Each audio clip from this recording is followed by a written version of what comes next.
Calvin Johnson, nearly 12,000 receiving yards in his career, 83 touchdowns, holds the single-season receiving yards record with 1,964 yards. And oh, Nick, you didn't sit to watch Megatron. You stood. I did it as a player on the other side. Oh, Megatron's up. Stafford's about to throw him another ball. Let me go check this guy out. Congratulations to Megatron. Well deserved. Let's go, butter. You should sign with the Rams. Active Hall of Famer. You know, bonus take, I'm probably not going to get into the Hall of Fame, but I really want David Baker just to knock on my door, just to say hello. It's like a cameo thing, but he shows up in person. How you doing? Hey, congratulations, just Tom Brady. Ring number 7. Another person with 7 rings, Robert Horry, sent out a congratulatory tweet. Said, hey, welcome to the club. 2 GOATs, a lot of trophies there from Robert Horry. Made me start thinking, what's next? Tom Brady is not retiring. Who's got 8 rings? Well, we know Steve Kerr could be on one side of the basketball side. He's got rings with the Bulls, the Spurs, and the Warriors. Who else has 8 rings on the football side? Let me think. Are we counting defensive coordinator rings? Because Bill Belichick has 8 rings. No one wants to talk about it. Everyone just says Bill Belichick has 6 rings. But if you ask Bill Belichick to show up to your house, knock, knock, knock, like David Baker, say, hey, how many rings do you have? He will show you 8 rings. Belichick has 8 rings. He doesn't have Twitter. He's not going to put anybody on blast. But Belichick has 8 rings. So does Steve Kerr. 8 rings. All right, I got a take for you. I think Nick will like this one. We talk so much, Nick, about the GOAT, right? Tom Brady's not the GOAT because he won his 7th Super Bowl. He's not the GOAT because he's been in 10 or he's been playing for 100 years or all the numbers or stats or trophies or game, any of it. Tom Brady's the GOAT because he can stay up for an entire night game. Doesn't need a nap. You know why there's some question about who the GOAT is in the NBA? Because LeBron James cannot do that thing. LeBron James, I know he played back-to-back games. LeBron James needing a little schluffy, a little nap, a little night-night. That is why there's question. Who's the real GOAT in the NBA? No one's saying, is it Mahomes or is it Brady? It's always Brady. He can stay up, doesn't need a nap.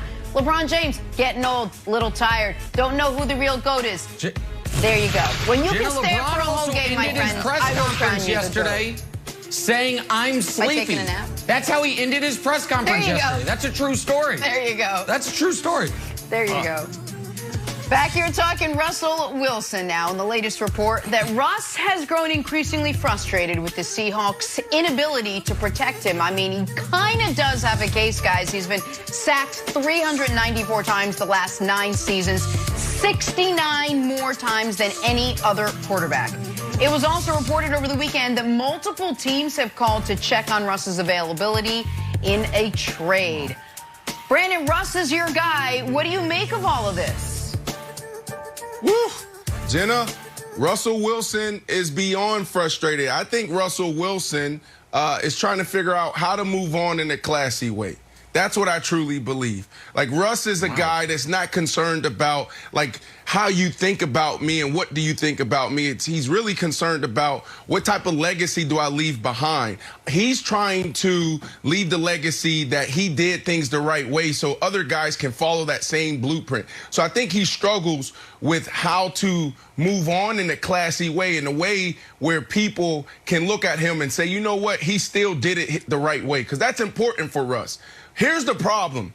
The problem, and everybody's talking about it, you got Jason Lockenford talking about, they need to protect him. Well, they drafted one guy, one offensive lineman, since they had Russell Wilson. They're always trying to figure out who's the steal out there in free agency, or who's the guy that, you know, should have a bounce back year, and they never really go out there and solidify that offensive line. Now, a lot of people are like, well, Russell Wilson, you're holding on to the ball a little long. Well, Pete Carroll, the offense that you put in place is we're going to run on first, we're going to run on second, and if it's third and manageable, we're probably going to run on third down, and then we're going to take shots. I was there. We had no quick game. There wasn't an established game outside of Doug Baldwin, and then you had Tyler Lockett, where it was like you had an option route. You either break in or you break out. That was it. So Russell Wilson, if the deep ball's not there, of course he's going to hold on to the ball, definitely when you have that type of offensive line in front of you. So that is the problem. That's one of the problems. The other problem, as we know, is like, are we going to let Russ cook? Russ is the guy, Nick, as you know, he's going to scramble around. He's going to make plays happen. But at the end of the day, you need to decide if you believe in Russ to drop back and throw it 30, 40 times. And I don't think they believe in Russ. Well, actually, I know they don't believe in Russ because I was there. Every day before practice, I would sit there with the quarterbacks, with Coach Shoddy and Russell Wilson, and we would talk shop. And we would also do quarterback drills. I would actually be in the quarterback drills, like dropping back, 3-step drops, 5-step drops, 7-step drop. So I heard a lot of stuff. Well, this week, Pete wants us to run a little bit more. Oh, well, what about this? Can't we get into this a little sooner? Or what about our no-huddle offense? It's like, no, this is what Pete wants. So there's a huge philosophical difference there in Seattle. But Brandon. Now, go ahead.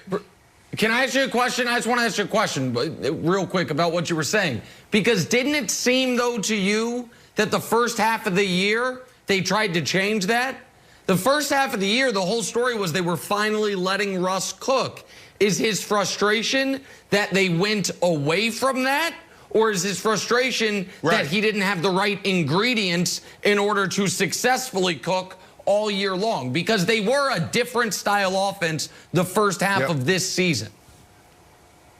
It comes down to what Pete Carroll wants, right? You got to think about it. Pete Carroll has been running the same defense for 10 years. We talked about this all year. I said, Nick, everybody in the league knows what's going to happen when you line up in a 3-by-1 on 3rd and short.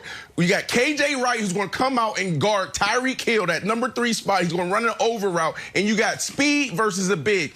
It's the same thing. Pete Carroll is a stubborn man. Pete Carroll's awesome. I love Pete Carroll. I can pick up the phone and probably call Pete Carroll, and he'd probably answer. But at the end of the day, like, I got a job to do. And we know that Pete Carroll's stubborn. So when you look at the defensive side, same thing offensively. He's looking at what did we do to get to those Super Bowls? And that's what they did. They played good defense, and they ran the ball. But you got a once-in-a-lifetime talent in Russell Wilson, a once-in-a-lifetime leader in Russell Wilson. You got to let him cook. LeBron James right now is shooting the ball like he's Ray Allen. He's shooting as if he's one of the greatest shooters the league has ever saw. So what happens if LeBron James had 3 or 4 bad games? Are we going to then go to LeBron and say, LeBron, go do what you've been doing? And that's what they did to Russell Wilson this year. Russell Wilson, they let him cook. He was doing a great job. And then all of a sudden, Nick, he started throwing a couple of picks. And then Pete Carroll, he got a little nervous, got a little anxious, and said, and went back. So this makes sense now.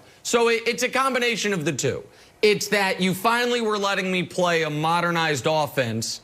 I had a bad month, and you immediately said, okay, rip that up. That didn't work. On top of the fact that the team is not doing a good enough job personnel-wise surrounding with pieces, most notably the offensive line. Okay, so that, I think that's the messaging as far as what's going on in Seattle. Wilds, the other piece of this, I think, for Russ, is we have to recognize Russ's experiences since entering the league. And what he has seen, and I think we are seeing this across the NFL, is we are in the era of go for it. Not only go for it, you will be rewarded if you do. Russ's firsthand experience, guess what? The Seahawks were bold. They had just signed Matt Flynn.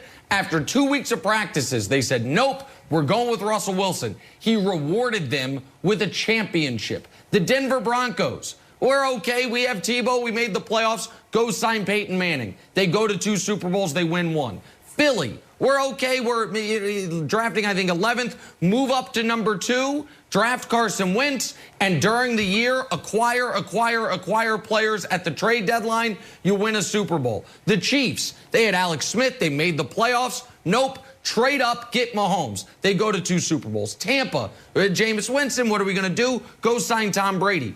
In Russell Wilson's career, there are 2 types of teams that have shown up in the Super Bowl. The ones I listed and the damn Patriots. That's it. So he looks at it and says, what big move are we making?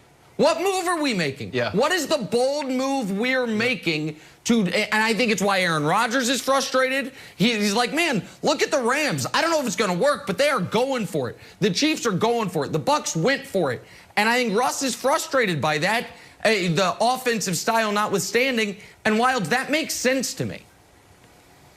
Yeah, I totally agree. And I want to get back to what Brandon said, because Brandon, you said that Russ is looking to move on in a classy way. So before we talk about sort of what Seattle can do, I want to look forward to, like, is Russ going to ask out? And you've made the point, you've been very consistent around the Harden trade.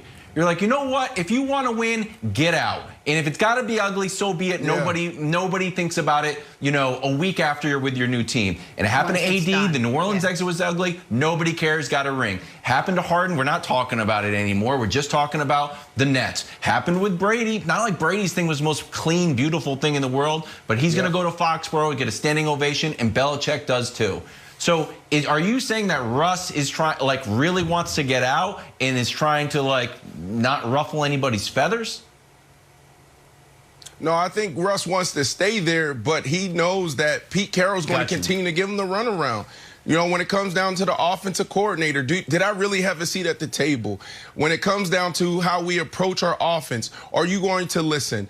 When it comes to, you know, building around the best player on our team, me, are you going to draft an offensive lineman, a center?